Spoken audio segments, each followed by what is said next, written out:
Shalom, selamat sore ibu-ibu. Selamat sore, Yang Ben. Selamat sore. Saya mendapat kehormatan untuk membawakan renungan pendek pada sore hari ini. Terima kasih buat panitia. Terima kasih juga buat Ibu Pen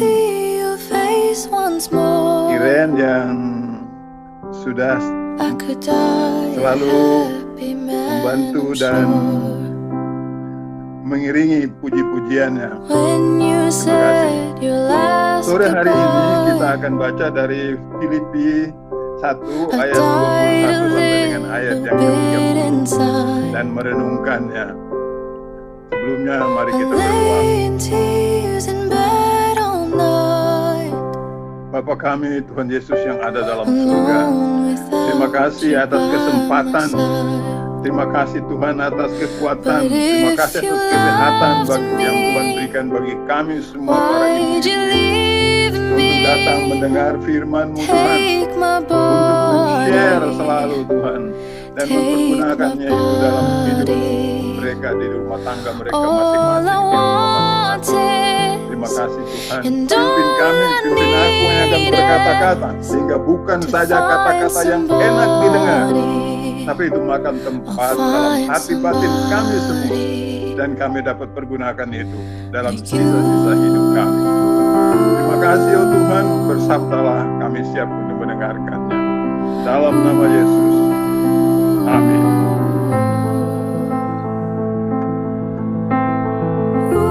Filipi 1 ayat 21 sampai dengan ayatnya yang ke-30 saya baca buat kita semua.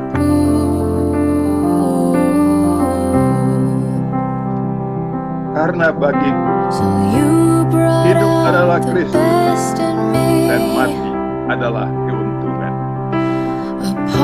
Tetapi jika aku harus hidup di dunia ini, itu berarti bagiku bekerja memberi buah.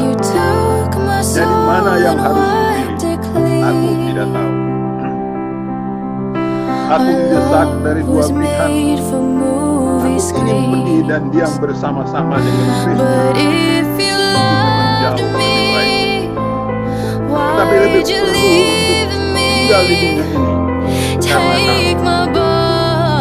Dan dalam keyakinan ini, taulah aku akan tinggal dan akan bersama-sama lagi dengan kamu sekalian, supaya kamu makin maju dan bersukacita dalam iman, sehingga kemegahan dalam Kristus makin bertambah karena aku, apabila aku kembali kepada kamu.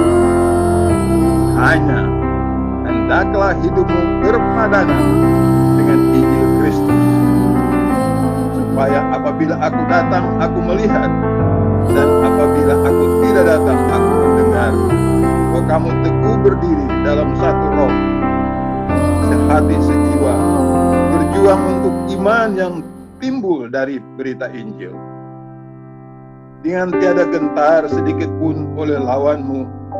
Bagi mereka semua itu adalah tanda kebinasaan, tetapi bagi kamu tanda keselamatan, dan itu datangnya dari Allah. Sebab kepada kamu dikaruniakan bukan saja untuk percaya kepada Kristus, melainkan juga untuk menderita untuk Dia.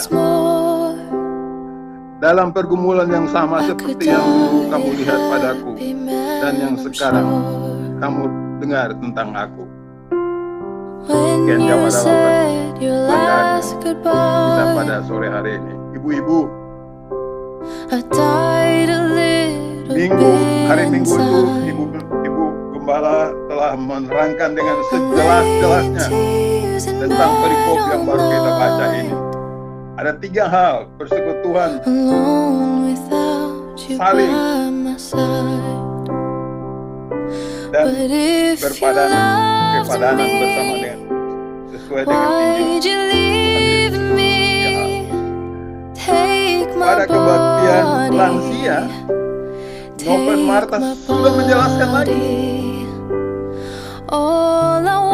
tentang perikop ini. Pada kebaktian DSS, Penatua Jaka juga telah membentangkan secara panjang lebar tentang perikop yang kita baca ini. Dan kemarin hari Kamis, kebaktian Pelpri, Pendeta Heri Laelu menerangkan tentang hal yang sama.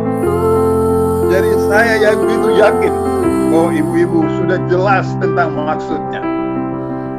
Jadi apa yang mau saya bagi dan sampaikan kepada kita semua, share pada sore hari ini, sebenarnya ada sedikit aplikasinya, dan yang paling cocok mungkin ini namanya band bercerita. Bapak Ibu, Paulus mengirim surat dari Roma kepada jemaat di Filipi, dan surat yang dikirim kepada Roma itu, kepada jemaat di Filipi itu dari Roma, sore hari ini ditujukan kepada PW GKO Bintaro Jaya.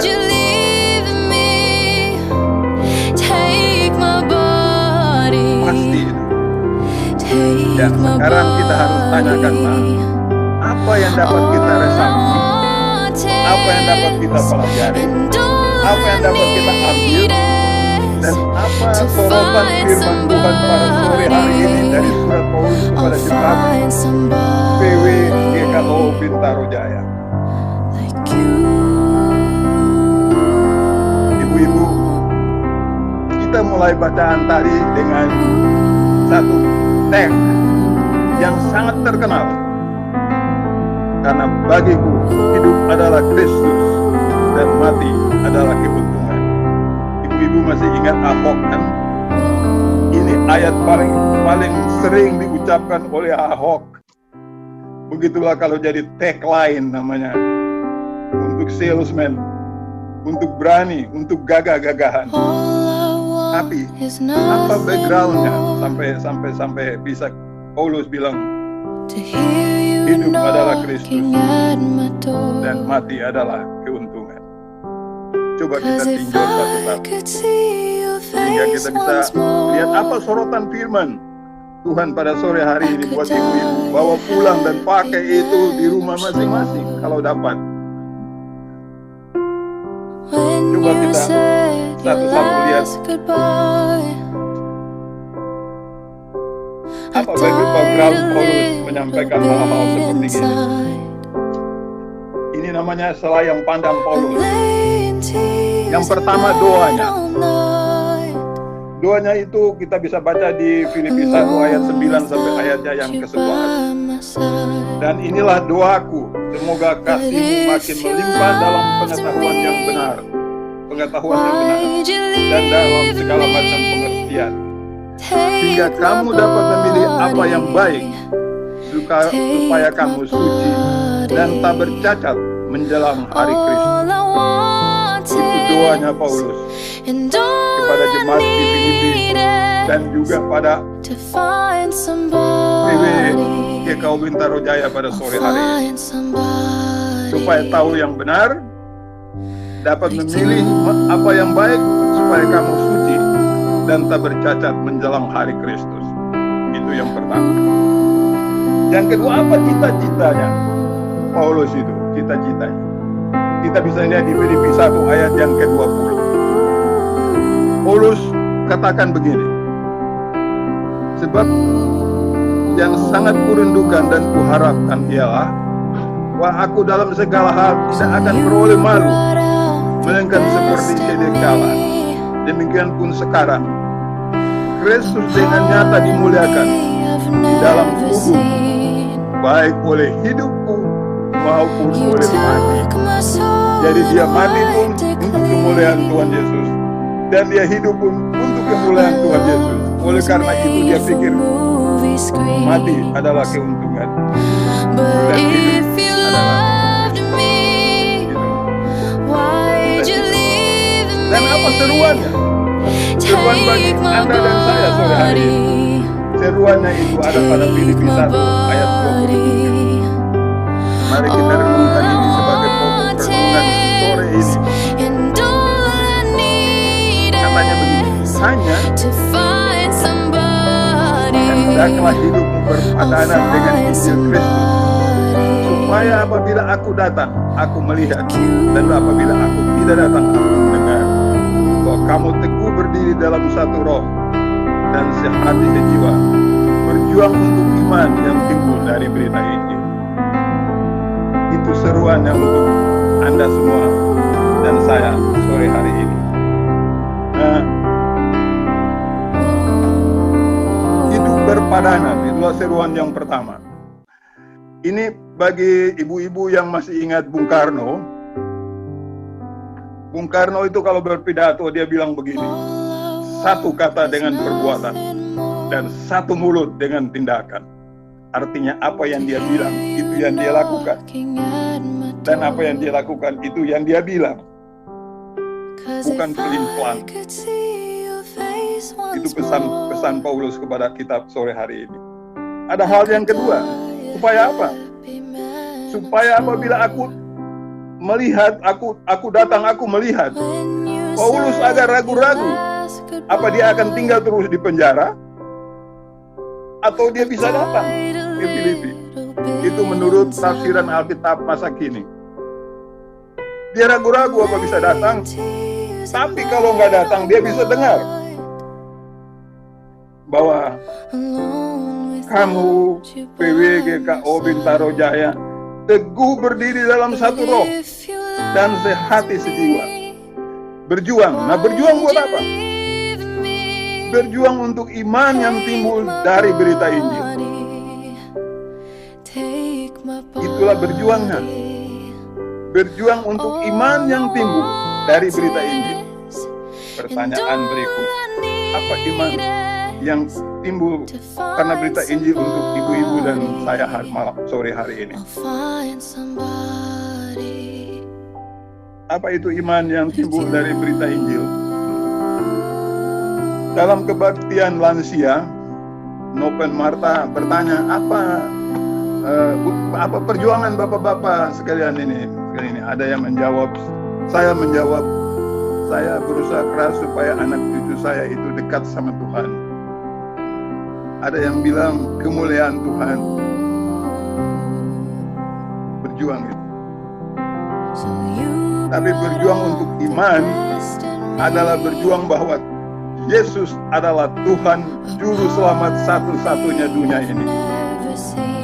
Dan kita harus meneladaninya. Kalau di sekolah minggu itu ada lagu. Dan lagu ini ada di dalam nomor 115 dari buku yang dibuat Ibu Gembala untuk kebaktian wilayah. Lagunya itu, aku mau cinta Yesus selamanya. Aku mau cinta Yesus selamanya. Walaupun badai silih berganti di dalam hidupku, aku mau cinta Yesus selamanya. Ibu-ibu, mau cinta Yesus selamanya, itulah tekad kita. Dan itulah perjuangan kita. Iman kita sebagai hasil dari pemberitaan Injil. Bahwa Yesus adalah Tuhan, Juru Selamat Anda dan saya. Dan kalau kita cinta Yesus, semua cinta itu sayang, itu punya konsekuensi. Apa konsekuensinya? Saudara, yang sayang sama anak waktu masih bayi, mesti berani mencuci kotorannya, kencingnya, itu namanya sayang. Selalu harus ada pengorbanan, ada harga yang mesti dibayar. Yang senang sama binatang peliharaan, katakanlah kucing. Saya sama istri punya 2 ekor kucing. Satu namanya Mac dan satu yang sekarang sudah umur 14 tahun. Warnanya putih, Xian Li namanya. Kalau tidak mau membersihkan kotoran kucing, jangan sayang kucing, karena nanti baunya nggak karuan, satu rumah penuh. Itulah konsekuensi dari sayang. Dan konsekuensi dari cinta, aku mau cinta Yesus itu, ada pengorbanannya. Dan pengorbanannya itu dibilang dalam ayat yang ke-29, sebab kepada kamu dikaruniakan bukan saja untuk percaya kepada Kristus, melainkan juga untuk menderita untuk Dia. Dalam dunia demokrasi di Indonesia ini, kita memberitakan Injil. Kita berjalan sekarang dari sini sampai ke gereja kita yang di Immanuel itu, dan penyanyi "Aku iring Tuhan Yesus", tidak ada yang berani larang. Itu kemerdekaan kita. Tapi apa tantangannya? Tantangannya ialah, apa iya benar saya mengiringi Yesus? Apa iya benar saya mengikuti jalannya Yesus? Apa iya benar saya bertindak dan berlaku seperti Yesus? Dan itulah tujuan kita. Saudara, ada guidance untuk ini. Guidance untuk bertindak selalu. Karena aku mencintai Yesus. Karena ibu-ibu mencintai Yesus. Di sekolah minggu, kebetulan saya salah satu guru sekolah minggu volunteer. Itu dinyanyikan oleh anak-anak. 9 buah roh. Kasih, sukacita, damai sejahtera. Satu ketika saya ngajar dan saya bilang kasih, sukacita, damai sejahtera. Cuma 8 dan 2 orang anak bilang, "Pak, kurang 1."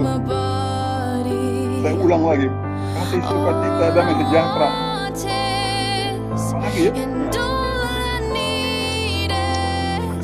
Rupanya yang kurang itu kesabaran. Dan itulah yang benar-benar saya kurang, kesabaran. Itulah tantangannya yang pertama. Sekarang coba kita lihat. Kita sudah mendengar doanya Paulus, cita-citanya Paulus, harapannya Paulus, himbauannya Paulus kepada kita. Seruannya.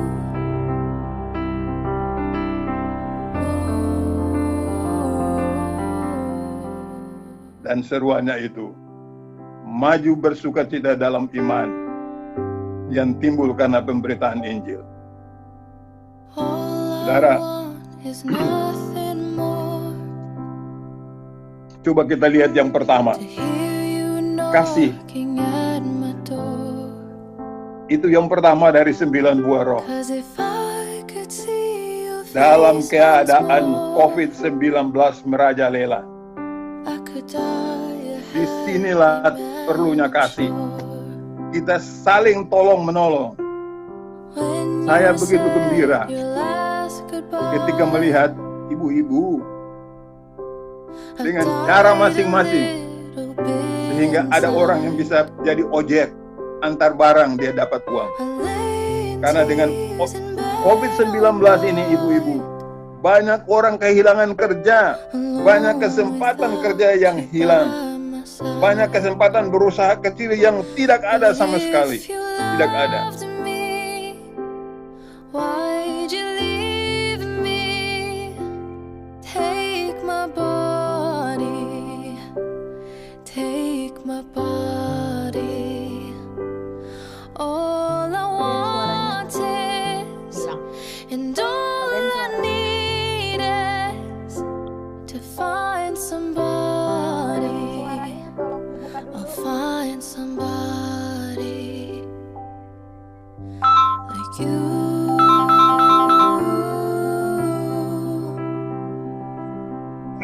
Nggak masuk, apa sekarang masuk? Masuk. Saya teruskan. Sampai tadi dikasih. Di COVID-19 ini kita harus tolong menolong, disitulah kasih. Dan situlah tuntutan iman yang timbul oleh karena pemberitaan Injil. Kita saling tolong menolong. Yang kedua, sukacita. Saudara, ada orang di sana sini meratap karena kehilangan kekasihnya. Dan yang paling menyedihkan adalah yang meninggal sekarang ini oleh karena COVID-19. Jangankan meninggal karena COVID-19, meninggal pada saat ini di mana COVID-19 merajalela, sangat menyedihkan. Tetangga kami kira-kira 3 bulan lalu meninggal. Ibu-ibu sudah agak tua. Dan yang datang waktu upacara penguburan itu hanya 7 orang. 7 orang. Termasuk Ibu Ivon. 7 orang. Dan Ibu Lucy. Kenapa?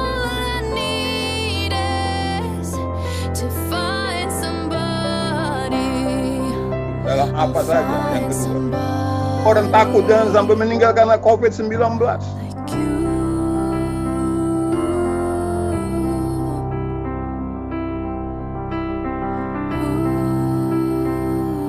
Jadi sangat menyedihkan. Kenapa kita harus bersuka cita? Kita bersuka cita karena Anda dan saya semua luput dari serangan COVID-19 hanya dengan perlindungan Tuhan. Sekarang yang ketiga, damai sejahtera. Bisa kita berdamai sejahtera waktu COVID-19? Saudara, Sri Mulyani, Menteri Keuangan, sudah katakan resesi di depan mata. Resesi ekonomi. Dan resesi ekonomi itu akibatnya kehilangan pekerjaan, orang banyak kehilangan pekerjaan. Karena industri akan separuh tutup, tidak bisa menjualnya. Tapi kenapa kita harus bersyukur? Kalau kita masih bisa makan nasi, sayur, dan tempe saja, harus kita bersyukur karena banyak orang yang lebih susah. Dan hanya damai sejahtera itu ada di hati kita kalau kita menciptakan untuk damai sejahtera. Kalau kita selalu melihat ke atas, maka tidak pernah akan ada damai sejahtera. Sekarang kemurahan. Bapak Ibu, inilah waktunya kita menunjukkan kemurahan hati untuk menolong yang lain, tidak melihat ras, agama, dan apa saja kelasnya. Inilah melihat kemurahan. Apa itu membagi masker? Apa itu membagi nasi kotak? Tapi inilah waktunya Anda dan saya menunjukkan kemurahan. Yang berikut adalah kebaikan. Care. Semua orang care. Yang tidak pakai masker, tegurin. Kenapa nggak pakai masker? Itu care. Kita peduli. Yang sekarang yang kita kurang adalah kesabaran.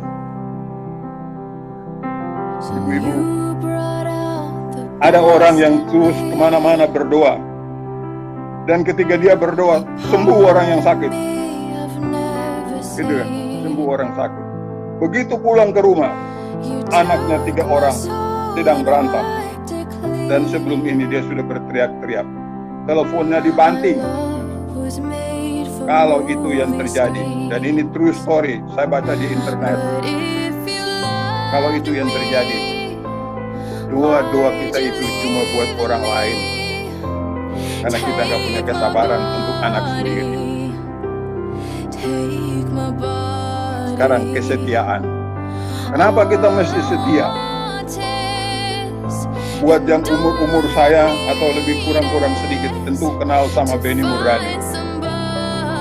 Jenderal Benny Murdani. Benny Murdani itu begitu terkenal. Zamannya Soeharto. Dan wartawan satu ketika bilang sama Benny Murdani begini, Pak Ben tuh nggak bisa menjadi presiden. Benny Murdani nanya, kenapa? Pak Benny tahu sendiri lah. Kalau Pak Benny masih agama yang sama, tidak bisa jadi presiden. Apa Benny Murdani bilang? Kalau saya tidak yakin sama keyakinan saya sekarang, apa orang lain bisa yakin dan percaya sama saya? Biar saya tidak usah jadi presiden. Itu jawaban Benny Murdani. Dan dia pegang teguh itu. Rapat-rapat. Bahwa dia pengikut Yesus Kristus. yang adalah kelemah lembutan.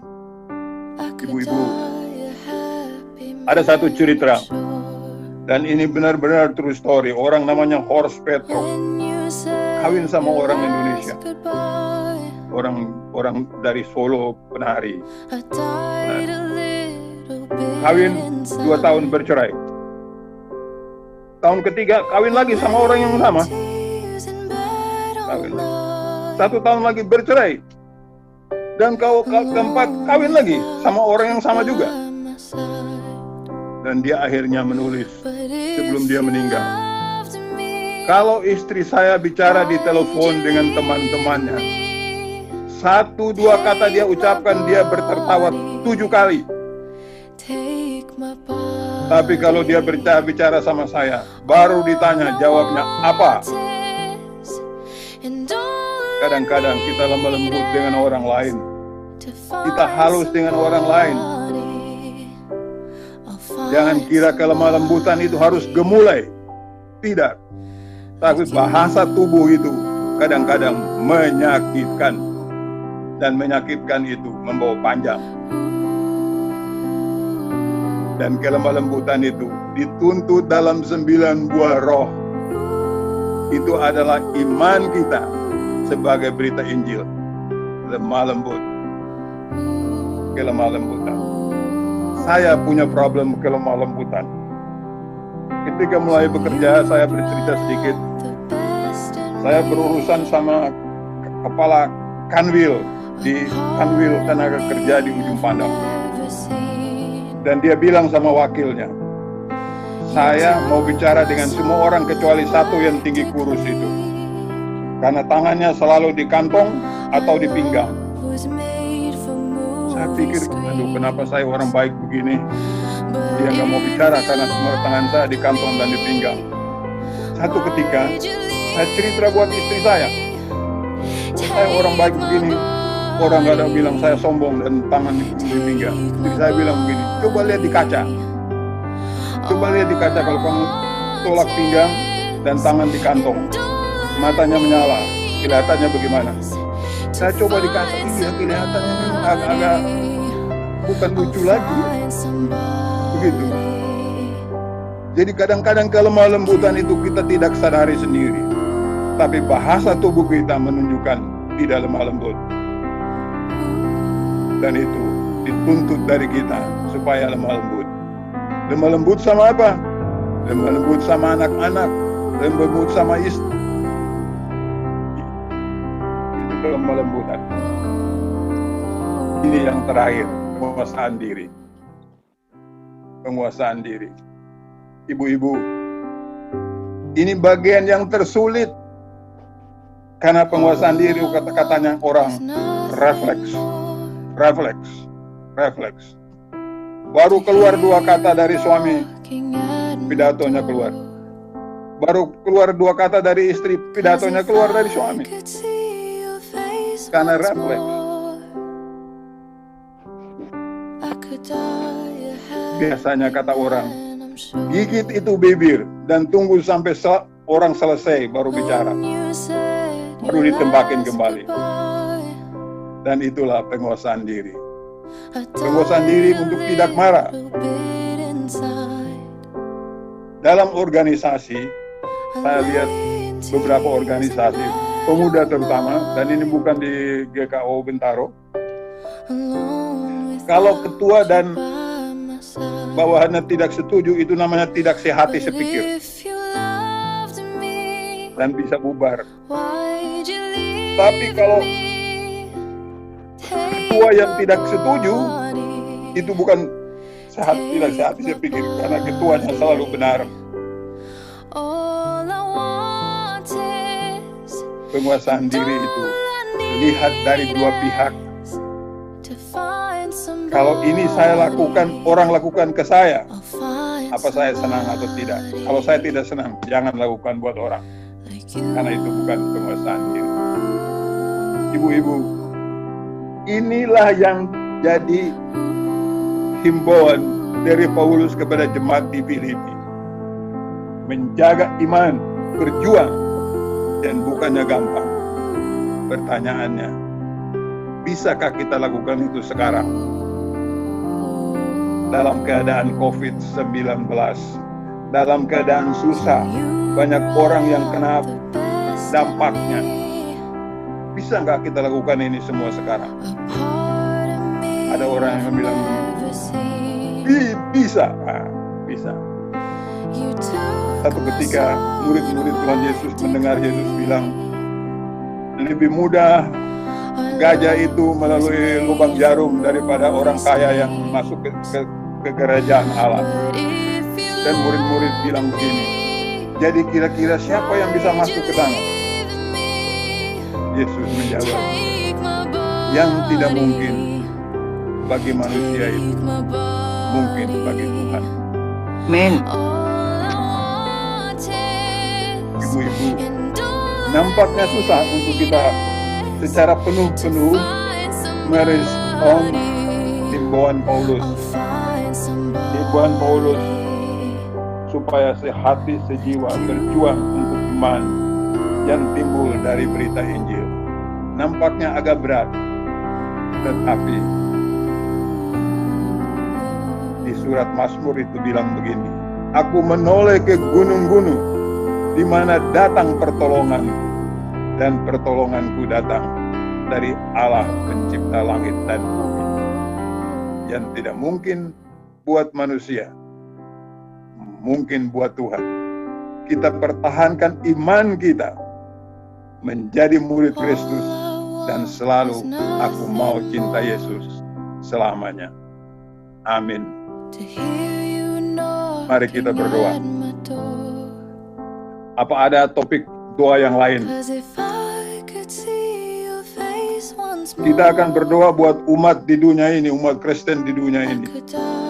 Kita akan berdoa majelis dan pendeta-pendeta. Kita berdoa untuk pemerintah negara kita yang sekarang terutama Presiden Jokowi yang di rongrong sana sini serba salah. Kita berdoa buat ibu-ibu PW supaya menjadi ibu rumah tangga yang tinggi pengabdian dan tinggi iman. Kita berdoa nanti supaya COVID-19 ini cepat berlalu. Dan kita berdoa buat orang-orang sakit. Juga kita berdoa bersyukur untuk ulang tahun Oma Purukan di Manado yang ke-83. Kalau tidak ada COVID-19 pasti sudah ada di Jakarta dan kita makan-makan. Kalau tidak ada, mari kita berdoa.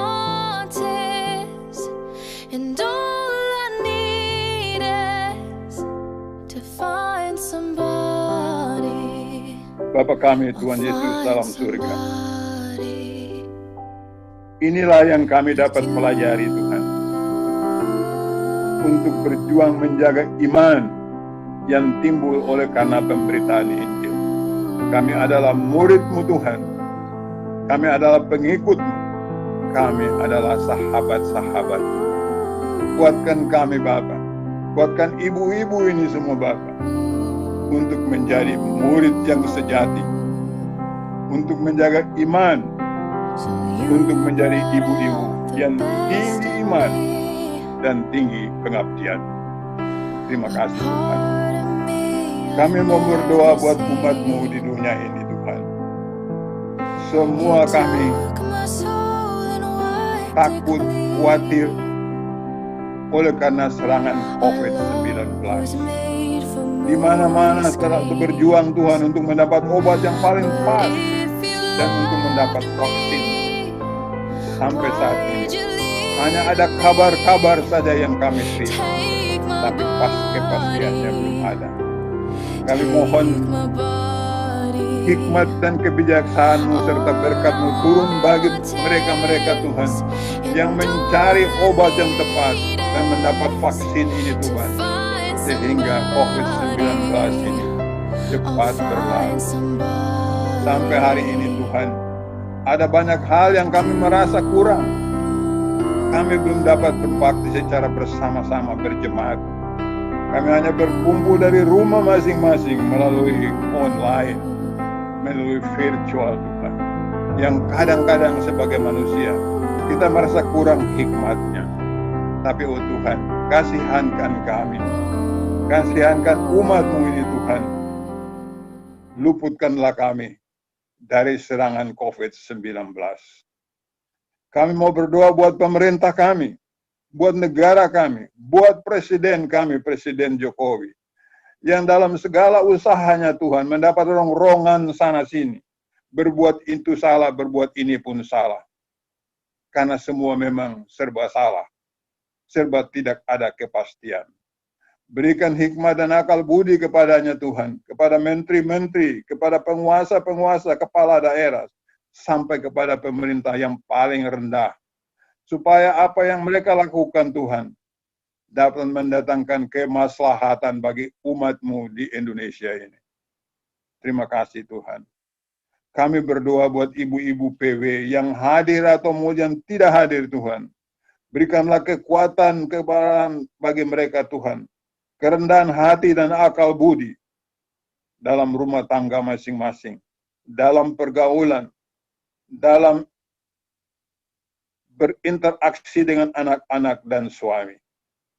Terima kasih Tuhan. Terima kasih. Kami berdoa Tuhan, buat orang-orang sakit di jemaat kami, yang kami tidak bisa sebutkan satu-satu. Setiap kali kami berdoa Tuhan, mereka tetap masih sakit. Lunjuk tangan-Mu pengasihan Tuhan. Berkati dan angkat semua kesakitan ini dari mereka. Untuk kemuliaan nama-Mu. Terima kasih Tuhan Yesus. Kami berdoa buat ulang tahun Oma Purukan yang di Manado. Dalam usia 83 tahun. Ini kemuliaan bagi-Mu Tuhan. Pimpin kuatkan dia, atur langkah-langkahnya walaupun jauh dari anak-anak dan cucunya. Terima kasih Tuhan. Kami berdoa juga buat Bu Eli yang baru kehilangan saudara kekasihnya. Tuhan kuatkan semua keluarga besarnya. Terima kasih Tuhan. Ada banyak hal Tuhan yang kami ingin berdoa untuk mendatangkan ketenangan dalam jiwa kami yang penuh dengan kekhawatiran, yang penuh dengan ketakutan, dan kadang-kadang seperti meraba dalam gelap. Pimpin kami, oh Tuhan. Jauhkan kami, Tuhan, dari malapetaka ini. Dalam nama Yesus kami berdoa. Seperti yang telah diajarkan berdoa Bapa kami. Bapa kami dalam surga, dikuduskanlah nama-Mu. Datanglah kerajaan-Mu, jadilah kehendak-Mu di bumi seperti di surga. Berikanlah pada hari ini makanan kami yang secukupnya.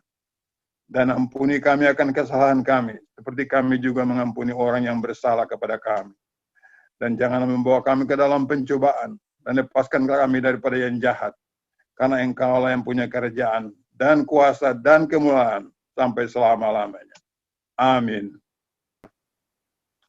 Turunlah kiranya anugerah dan sejahtera dari Bapa Tuhan kita, dengan perantaraan Roh Kudus ke atas ibu-ibu, jaga dan pelihara mereka sampai besok. Besok untuk selama-lamanya. Amin. Amin. Terima kasih Bu Lili, Pak Ben. Pak Ben, Om Ben, Tante Lili. Terima kasih Om Ben. Terima kasih. Terima kasih Bu Ben. Bu Lili. Terima kasih Bu Yusri. Sama-sama Bu Terima kasih semuanya. Tuhan berkati. Terima kasih Pak Ben. Firman Tuhan. Tuhan berkati Pak Ben. Terima kasih Bu Lili. Makasih sama-sama Bu Mei. Tuhan berkati.